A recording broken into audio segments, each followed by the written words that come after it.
So, yung kwento ko nung hindi pa ako nag-abroad. Nasa Pinas pa lang ako na nag-aaral. Nawang-hawang-hawang. So, ayun, kwentuhan lang.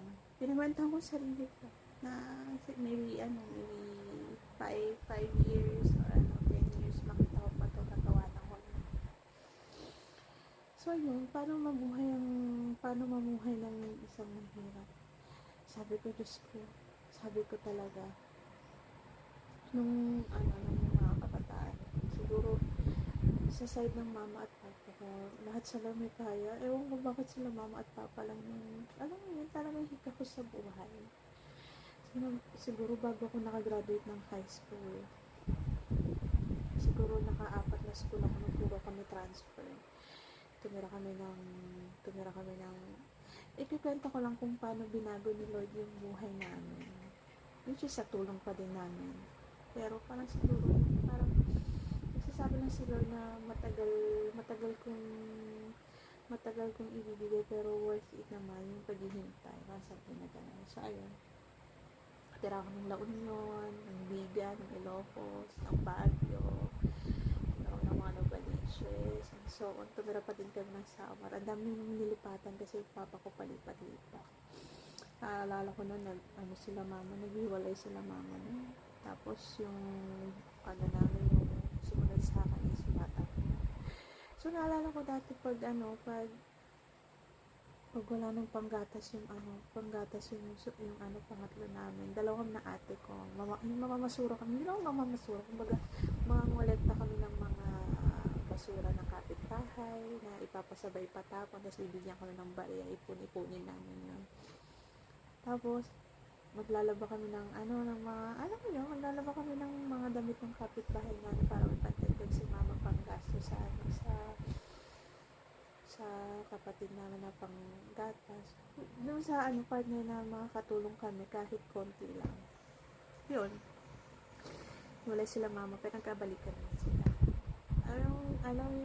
Nakakatawa nga kasi tumira kami sa squatter area. Ang galing ni Lord. Parang pag nagugusbong pa rin ako. Ang galing niya. Kasi tumira kami sa squatter, imagine mo 13 units yun. Tapos isa lang yung CR na ginagamit namin sa buong sa buong paupahan na yun. Tapos isa lang yung probeta. So, talagang sa squatter area talaga kami tumira nun. Basta tayo ito na-try. Alam mo yung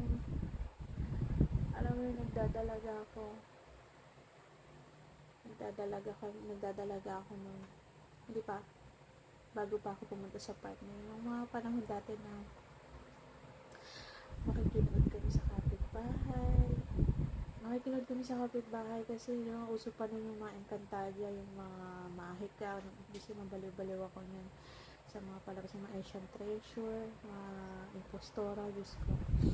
Sabi ko, kahit nasa kabilang ibayo pa yung panonooran namin, makikinood ako. Tapos may mga time na alam mo yun, pag alam nila siguro yung time na papunta na kami doon, madilim yung patay ng ilaw, pero makikita mo sa loob ng bahay ko kasi so, sabi hindi ako makapanood ng episode na to ngayon. Parang alam mo yun, parang as a bata no, nakakaramdam pa din ako ng inggit na sana ko TV dati. Ang TV namin dati nung 14 inches ba yun? Sobrang liit lang. Tapos yung may may bukol pa sa likod na tipok-pok pa yun. Naalala ko nung pag nasisira yun, papaayos talaga namin. Nagbabayad kami ng 200, 300, mapaayos lang kasi nga wala kami panooran. Tapos naalala ko dati pag Pasko, pag gusto namin magsalad o sa na malamig, maglalagay kami sa kaldero ng mga yelo, tapos ipapagitna namin doon sa doon para lang lumamig doon kasi nakakahiya magpalagay sa mga kapitbahay. Diba pag mga ganun, puno din yung mga ref nila, tapos syempre kami magagawa na lang kami ng DIY. Ang hirap talaga ng buhay. Ang struggle na naranasan namin dati. sabi ko siguro hindi lang naman ako yung nakakaranas ng ganito, Lord. Sabi ko gano'n, siguro may mga tao din naman na mas malala pa yung pinagdaraanan namin. Siguro, tapos sabi ko parang hindi ako, wala akong rights mag-reklamo. Siguro naman naalwa naman yung buhay pagdating ng panahon. Pag dalaga ako, ito nga nagdadalaga ako. Pag mag-aaral, mga Christmas party, wala akong damit. Parang mamumblema na ako na saan ako manghihiram sa mga classmate ko na pwede ko suotin sa Christmas tree. Kasi yung mga gamit ko talaga as in, wala akong maalala na nabilhan ako ng damit. Kasi ang mabibilhan pag may pera yung panganay namin na babae. So, ang mapupunta sa akin, yung mga pinaglumaan ng ate ko, yung mga pinaglumaan ng pinsan ko. Bago ako magkaroon ng damit, kailangan maghugas mo na ako ng plato ng mga tita. Wala nga gano'n, para makabila ako ng plato ng damit. Pero naalala ko dati. Tapos, para may pambaon ako dati, nag-ano ko. Kasi tama din mga iba kong classmate dati. Ako nagtitipid sa kanila. Tapos, per page yun is piso. So, magsusulat ako noon. Susulatan ko sila, ilang mga notebook dala ko nun. Tapos ko minsan pag nakaka-20 pages ako nun, tuwang-tuwa na ako. Kasi ibig sabihin may 20 ako nun. So ayun, nung nag-abroad na ako, di ba nakwento ko nga na 7 years kami sa bahay. Tingnan niyo kung paano binago ni Lord yung buhay namin. Na nasa dating nasa squatter area kami. Ngayon, nakatira na kami sa subdivision. Tapos may isa pa talaga kami bahay sa summer, which is sa amin talaga, no? Sabi ko, parang dati, no, wala talaga kaming bahay. Kumbaga, nagsisiksikan lang kami sa isang kwarto. Tapos ilang kami matutuwa. Wala kaming kusina, wala kaming ganong kwarto-kwarto. Basta isang ganun lang yun, magkakasya na kami doon lahat. Tapos, sa subdivision na kami nakatira. May mga kwarto na kami sarili. Nakikinood lang kami dati, ngayon 2 na TV namin. Naglalagay kami ng DIY sa salad sa mga kaldero. Kami nga ilan yung rep namin. 2 na yung rep namin. May isa pa talaga kami freezer. Nakalagay na ng mga frozen food. Tapos, dati yung mga lagay namin ng handa. Alam yung plastic na tag-tatlo 100 sa Divisoria. Diyos ko, ang mga namin ngayon, wala na kami mga plastic, puro na kami Pyrex ngayon. Kasi, di ba nga, syempre nakakapagtrabaho. Hindi ko naman sinayang yung mga pinagtrabahoan ko dati. May mga napundar naman ako kahit pa paano. Pero kapalit ng syempre, hindi ko na-enjoy yung mga moments na mga pagdadalaga ko. Also, yun, nung nagkatrabaho na ako,